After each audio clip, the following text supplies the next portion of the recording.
প্রথমবারের মতো বরিশাল শহরে বাচ্চাদের জন্য এত সুন্দর একটা জায়গা পেলাম, যেখানে বাচ্চারা নিজেদের মনের মতো খেলতে পারবে, নিজেদের মনের মতো করে ঘুরে বেড়াতে পারবে। আর এর সাথে ব্রেন ডেভেলপমেন্টের কিন্তু অনেক অনেক অ্যাক্টিভিটিসও থাকবে। ঢাকাতে এরকম ইনডোর প্লেগ্রাউন্ড অনেক থাকলেও বরিশালে কিন্তু মোটেই নেই, যেখানে বাচ্চা রেখে নিশ্চিন্তে বাহিরে ঘোরাফেরা করা যাবে। বাচ্চাকে দেখার জন্য কিন্তু এরকম সুন্দর সুন্দর বাচ্চাদের আন্টি থাকবে, যারা আমাদের থেকেও সুন্দরভাবে আমাদের বাচ্চাদেরকে কন্ট্রোল করতে পারবে। এবং এখানেই বাচ্চাদের সুন্দর আন্টিগুলা কিন্তু বাচ্চাদেরকে অনেক সুন্দরভাবে যত্ন করে। সম্পূর্ণ সময় বাচ্চারা যেন সুন্দরভাবে খেলতে পারে, কোনো কিছুতে ব্যথা না পায়, কোনো কিছুতে কষ্ট না পায়, এমন ভাবেই বাচ্চাদেরকে সময় দিয়ে থাকে। জায়গাটা হলো বরিশাল সদর রোডের টপ 10 এর ঠিক 4 তলায়। টপ 10 যেই বিল্ডিং এর নিচতলায়, ওই বিল্ডিং এর লিফটে উঠে লিফটের 4 দিলেই কিন্তু আপনারা এই গেম গ্যালাক্সিতে চলে আসতে পারবেন। ওপেনিং উপলক্ষে প্রথমেই এক সপ্তাহ সকল প্রকার বাচ্চার জন্য কিন্তু এন্ট্রি ফি থাকবে মাত্র 180 টাকা করে ঘন্টা, আর বাচ্চার অভিভাবকদের জন্য এন্ট্রি ফি থাকবে 50 টাকা করে। এই গেম গ্যালাক্সিটা বরিশালের এমন একটা লোকেশনে আপনারা চাইলে শপিং করার সময় নিজেদের বাচ্চাদেরকে এখানে রেখে যেতে পারবেন। শপিং এর সময় বাচ্চা নিয়ে শপিং করতে অনেক বেশি কষ্ট হয়। এছাড়া সিনেমা দেখতে যাওয়া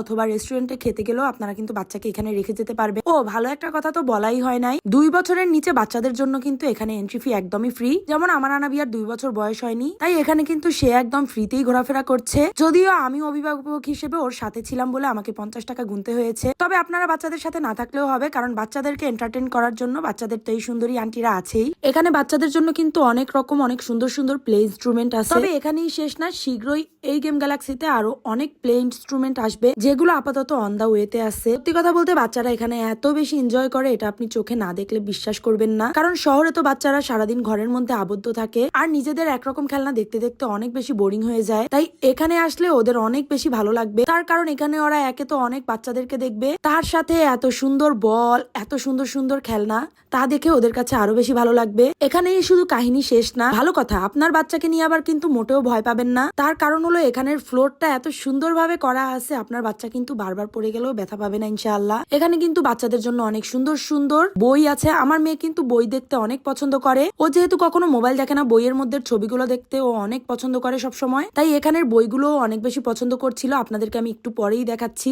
এখানে লুডো থেকে শুরু করে ক্রাম বোর্ড, দাবা, উনো, এছাড়াও আরো অনেক রকম বাচ্চাদের অ্যাক্টিভিটি আছে। আর বাচ্চারা যদি এরকম অ্যাক্টিভিটির মধ্যে থাকে, তাহলে কিন্তু বাচ্চাদের ব্রেন ডেভেলপ হতে অনেক বেশি সহায়তা হয়। অনেক বাচ্চারা আছে ঘরে মোবাইল দেখতে দেখতে কিন্তু ঠিক বয়সে কথা বলতে পারে না, অথবা নিজেদের আবেগটা প্রকাশ করতে পারে না, কন্ট্রোল করতে পারে না। সেক্ষেত্রেও এরকম জায়গায় বাচ্চাকে সপ্তাহে অন্তত 2 দিন নিয়ে গেলে বাচ্চাদের ব্রেন ডেভেলপমেন্টে একটু হলেও সহযোগিতা হবে। এতগুলো অ্যাক্টিভিটির মধ্যে আমার মেয়ের সব থেকে বেশি পছন্দ হয়েছিল এই ঘরটা, আর তার সাথে পছন্দ হয়েছিল এই ঘোড়াটা। সে বারবার গিয়ে ওখান থেকে পুতুলগুলা নিয়ে আসছিল, আর পুতুলগুলা এনে সে ফ্লোরে রেখে দিচ্ছিল। গেম গ্যালাক্সিতে থাকা তার আন্টিদের সাথে তার এতটাই ভাব হয়ে গেছিল যে আমি তার থেকে পুতুল নিয়ে যাওয়ার পরে সে তার